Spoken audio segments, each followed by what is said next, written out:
Cabbar Sütudə, Hüseyn Allahkərəm. Bir çox böyüklərin həyatında böyük bir günahdan çəkinmə olub və bu iş onların mənəvi istirahətinə gətirib çıxarıb. Həmin günah da əsasən cinsi ehtirasla bağlı olub. Allah Teala Həzrət Yusifin əhvalatında buyurur: Kim Allahdan qorxub, pis əməllərdən çəkinsə və dözümlü olsa, bilsin ki, Allah yaxşı işlər görənlərin mükafatını əsla zayi etməz. Bu ayədən bilirik ki, bu ümumi qanundur və yalnız Həzrət Yusifə aid deyil. İnqilabın qələbəsindən bir ay ötdü. İbrahimin görkəmi daha yaraşıqlı olmuşdu. Hər gün işə səliqəli kostyumda gəlirdi. İş yeri Tehranın şimalında idi. Bir gün onu çox narahat gördüm. Az danışırdı və özünə qapanmışdı. Yaxınlaşıb təəccüblə dedim: Dadaş İbrahim, bir şey olub? Yox, mühüm bir şey deyil. Bildim ki, nəsə bir problem var. Bir çətinlik varsa de, bəlkə kömək edə bildim. Bir qədər sükut edib, yavaşca dedi: Bir neçə gündür bu məhəllədə hicabsız bir qız məni girinc edib. Deyir ki, səni əldə etməsəm, buraxan deyiləm. Fikrə getdim. Sonra birdən gülməyə başladım. Təəccüblə başını qaldırıb soruşdu: Gülməlidir? Dadaş İbrahim, mən də dedim görəsən nə olub? Sonra onun boy-buxununa nəzər salıb dedim: Bu yaraşığına görə bunda çox da qəribə bir şey yoxdur. Necə yəni? Deyirsən yaraşıqlı olduğuma görə bu sözü deyir? Gülümsəyib dedim: Şübhən olmasın. Ertəsi gün İbrahimi görən kimi məni gülmək tutdu. Başını keçəl qırxdırmışdı. Kostyum da geyinməmişdi. Ertəsi gün uzun bir köynəklə işə gəldi. Səliqəsiz görkəmdə idi. Hətta enli kül şalvarı və çəkələk geyinmişdi. İbrahim bir müddət belə davam etdi. Nəhayət, həmin şeytani vəsvəsədən qurtuldu. İbrahimin xüsusiyyətlərindən biri də müxtəlif məsələlərdə dəqiqliyi idi. Bu xüsusiyyəti onu digər dostlarından ayırırdı. Aprelin əvvəllərində İbrahimlə və bəzi komitə uşaqları ilə bir iş dalınca getdik. İnqilabdan öncə hərbi fəaliyyət göstərmiş və təqib altında olan bir nəfər bir yaşayış binasında görülmüşdü. Ünvanı alıb 2 avtomobillə yola düşdük. Binaya daxil olduq və şübhəlini asanlıqla ələ keçirdik. Tutulana baxmaq üçün bayırda çoxlu adam toplaşmışdı. Çoxu da həmin binanın sakinləri idi. Birdən İbrahim binanın içinə qayıdıb dedi: Gözləyin. Təəccüblə səbəbini soruşduq. Bir söz demədi. Çiynindən çəfiyəsini götürüb müttəhimin üzünü bağladı. Soruşdum: İbrahim, nə edirsən? Onun üzünü bağlaya-bağlaya cavab verdi: Biz bir məlumata əsaslanıb bu ağanı tutmuşuq. Əgər deyilənlər doğru olmasa, rüsvay olduğu üçün daha burada yaşaya bilməyəcək. Bütün sakinlər ona cinayətkar kimi baxacaqlar. Amma onu heç kim görməsə, sabah azad edilsə də problem olmayacaq. Binadan çıxanda heç kim onu tanımadı.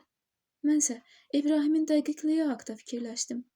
İnsanların şəxsiyyəti və hörməti onun üçün çox əhəmiyyətli idi.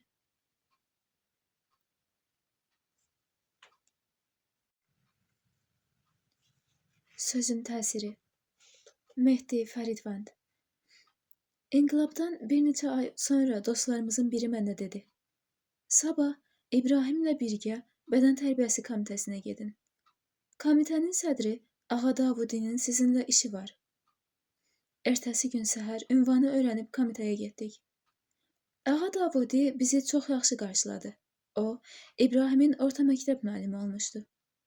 Sonra bir neçə nəfərlə birgə bir zala girdik. Ağa Davudi dedi: Siz inqilabçı idmançılarsınız. Komitəyə gəlin və vəzifə götürüb işləyin. Komitənin yoxlama nəzarət şöbəsini sizə ayırmışam. Bir qədər danışandan sonra qəbul etdik. Ertəsi gündən işimiz başlandı. Qarşımıza çıxan problem Ağa Davudi ilə məsləhətləşməmizə səbəb olurdu. Yadımdadır. İbrahim bir gün səhər çağı şöbəyə girib soruşdu: Nə edirsən? Heç nə. Vəzifədən ixrac hökmünü yazıram. Kimin üçün? Məlumat çatıb ki, federasiyalardan birinin rəhbəri qeyri-münasib görkəmdə işə gəlir. İşçilərlə, xüsusən qadınlarla rəftarı da əsla münasib deyil. Hətta deyirlər ki, bəzi məsələlərdə inqilaba qarşı fikirləri var. Üstəlik, həyat yoldaşı da hicabsızdır. Məruzəni yaza-yaza dedim. Mütləq İnqilab Şurasına da bir surətini göndərərik. İbrahim soruşdu. Məruzəni görə bilərəm. Buyur, bu məruzə, bu da ixrac hökmü. Məruzəyə diqqətlə baxıb soruşdu.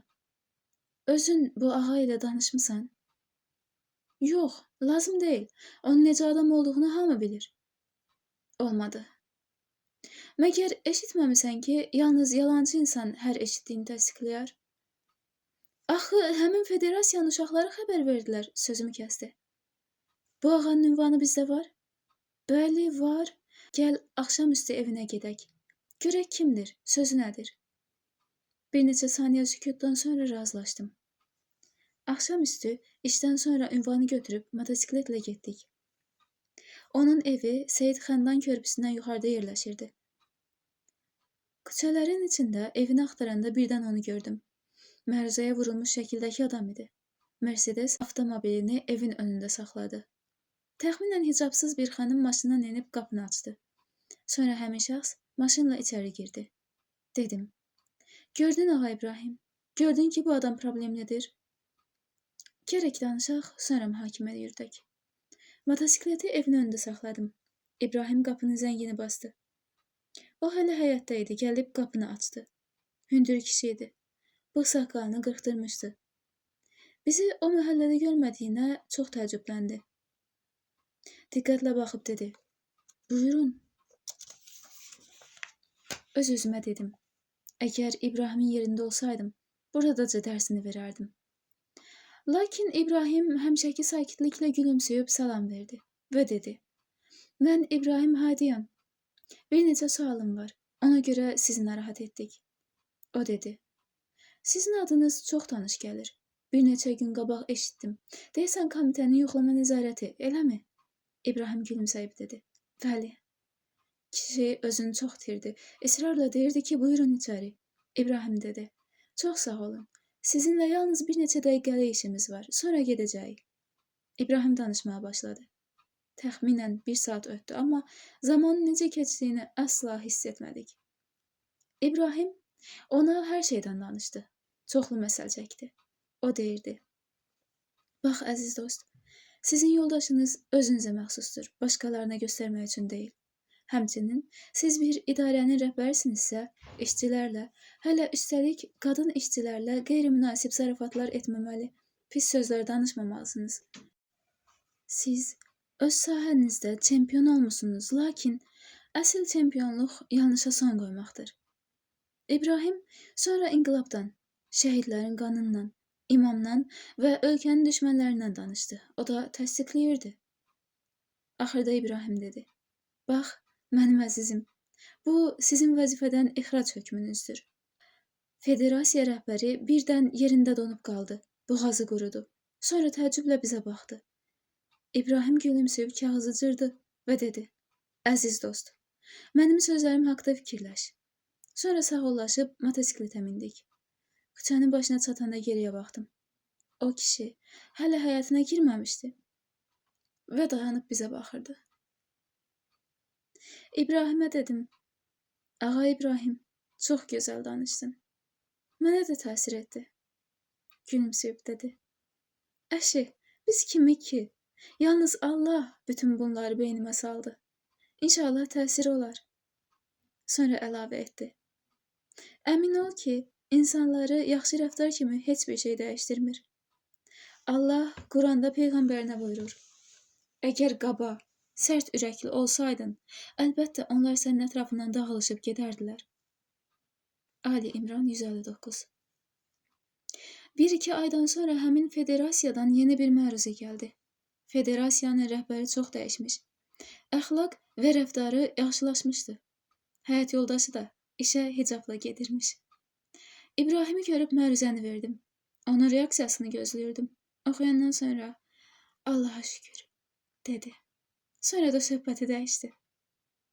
Şübhə etmirdim ki, İbrahimin ixlası öz təsirini buraxmış, sözləri federasiya rəhbərini dəyişdirmişdi.